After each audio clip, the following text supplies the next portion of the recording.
The afternoon sun beat down mercilessly, turning the air in Dry Creek into a haze of dust and heat. Fine grit clung to every surface, coating boots, skirts, and weathered storefronts alike. The so-called town square, little more than a trampled patch of earth between the general store and the saloon, buzzed with an uneasy energy. Men in sweat-stained hats and cracked leather chaps clustered in groups, their voices rising and falling like the shimmer of heat waves off the ground. Women lingered along the edges, children pressed against their skirts, all of them drawn by the same grim spectacle that promised cruelty disguised as justice. At the center stood Sheriff McKenna, his badge flashing sharp under the blistering sun, and beside him, shackled like an animal, stood a man whose very presence commanded both fear and reluctant awe. He was tall, broad-shouldered, with sun-bronzed skin that spoke of both heritage and hardship. Dark hair brushed his shoulders, and though rusted iron bit into his raw wrists, carving bloody grooves into his flesh, his posture carried a dignity no chain could steal. His eyes, dark, unflinching, swept over the crowd with a calm that unsettled them more than rage ever could. "Step right up, folks," McKenna's voice rang out, half sheriff, half carnival barker. "Got ourselves a genuine wild one here. Caught him stealing horses from the Matt Ranch. Judge says he's to be sold to cover the damages." The crowd muttered, voices sharp with prejudice. "Savage, beast." The words hit like stones, but the prisoner never flinched. $50 to start," McKenna barked. "Strong back, good for the mines or for breaking horses. Lord knows these savages are born for it." Before the crowd could respond, a voice cut through the heat like a rifle shot. "Don't hurt him." Every turned.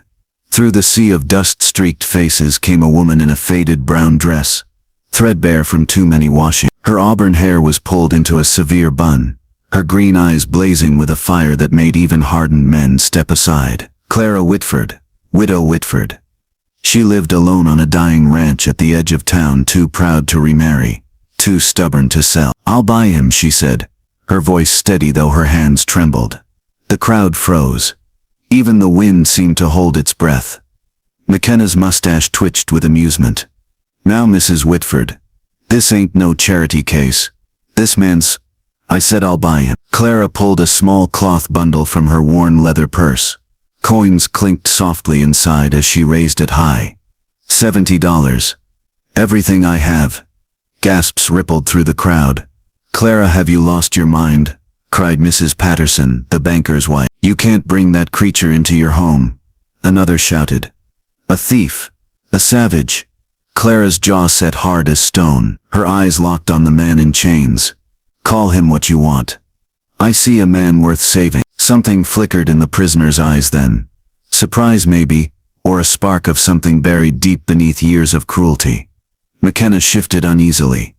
"Mrs. Whitford, I've got a responsibility to, and I've got a right under the law."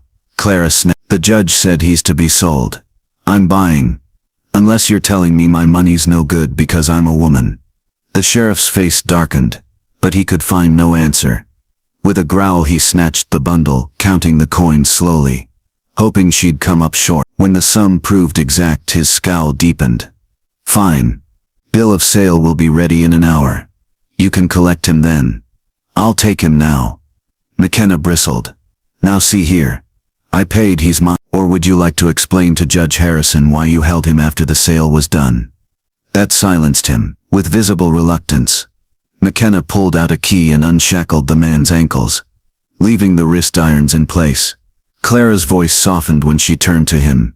"Come with me." The man studied her, his expression unreadable, then inclined his head with quiet dignity. As she led him through the crowd, the townsfolk parted, faces twisted in disgust and outrage. "You'll regret this, Clara," Mrs. Patterson called. "The only thing I'll regret," Clara answered, her voice ringing out clear and strong, "is standing by while you treat a human being like livestock." The crowd's disapproval followed her, but she didn't falter. The blacksmith muttered that she'd get herself killed. Others sneered about savages not being fit for civilization. But one boy, Tom Bradley, the doctor's son, watched her walk away with thoughtful eyes. "Maybe it's us who need civilizing," he whispered, earning a sharp cuff from his father. As Clara and the man walked toward the sheriff's office to complete the sale, she felt the weight of the town's judgment pressing down like a yoke. But she had carried heavier burdens: her husband's death, the slow ruin of her ranch, and the pity of neighbors who wrote her off as broken. This choice felt different. This choice felt like purpose. She glanced sideways at him. Despite the chains, he walked with grace, his face worn but not defeated. For the first time in years, Clara felt something stir within her. She hadn't saved Jacob. She might not save her ranch, but this man she refused to see as a savage. Perhaps him she could save. And perhaps, though she didn't dare admit it yet, he might save her too.